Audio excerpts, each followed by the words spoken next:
Meanwhile, India has issued an advisory to its nationals living or studying in Canada. India's foreign ministry has cautioned against a sharp rise in hate crime, sectarian violence and anti-India activities. The advisory was issued on Friday by a spokesperson for the ministry. After giving the warning, the advisory said that India had taken up the incidents with the Canadian authorities and that Canada had been asked to investigate the crimes and take appropriate action. The advisory pointed out that the perpetrators behind the acts had not yet been brought to justice. The advisory also advised Indians to exercise caution and remain vigilant. It said that Indians in Canada could register themselves with the Indian High Commission in Ottawa or in consulates in Toronto and Vancouver. It said that registration would help the consulates and High Commission better connect with Indians in case of an emergency.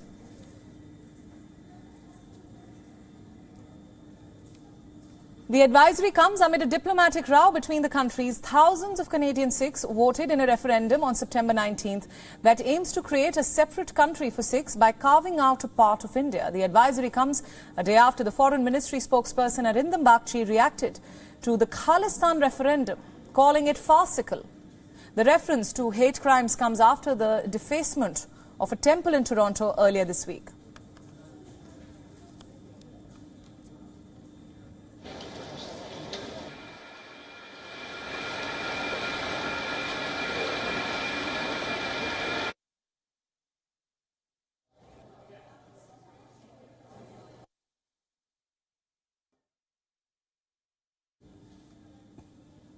And for more details, our principal diplomatic correspondent Siddhant Civil now joins us live from New Delhi. Siddhant, tell us about this recent advisory.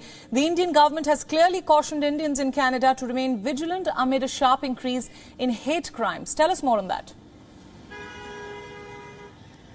Well, Priyanka, let me give a backgrounder on when the Indian government issues advisories. It's in the worst come worst situation that the Indian government issues advisory for its nationals because it knows that it basically has a huge impact and of course it pinches countries. We know that when it comes to India-Canada relationship, people-to-people relationship has been an important pillar of the relationship. There's a huge Indian diaspora, but also remember, a lot of Indian nationals, Indian students travel to Canada to study. Now, this advisory clearly lays out what the Indian nationals need to do. They need to remain vigilant, be in touch with the Indian mission, Indian consulate, but above all, the development coming at a time when we know that the Khalistani worry, the so-called Khalistani worry remains on top of the mind for New Delhi. We saw the reaction. He pointed out what the Indian External Affairs Ministry's spokesperson had to say on what the referendum, on the so-called referendum that took place. But largely we have seen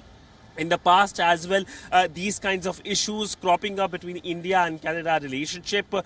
We know that that infamous visit of the Canadian Prime Minister to India, in which a Khalistani person was present in the reception hosted in the honor of the Canadian Prime Minister here in Delhi. Thereafter, we saw a lot of such developments, including, of course, India summoning the then Canadian envoy Nadir Patel after the remarks by the Canadian Prime Minister on farmers' protests here in India. So that, of course, remains a thorn in the relationship, and it looks like that this advisory is a message to Canada that it needs to take strong actions against Khalistani elements in its society, or there will be more counter reactions by New Delhi.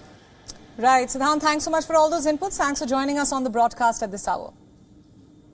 WION World is now available in your country. Download the app now and get all the news updates on the move.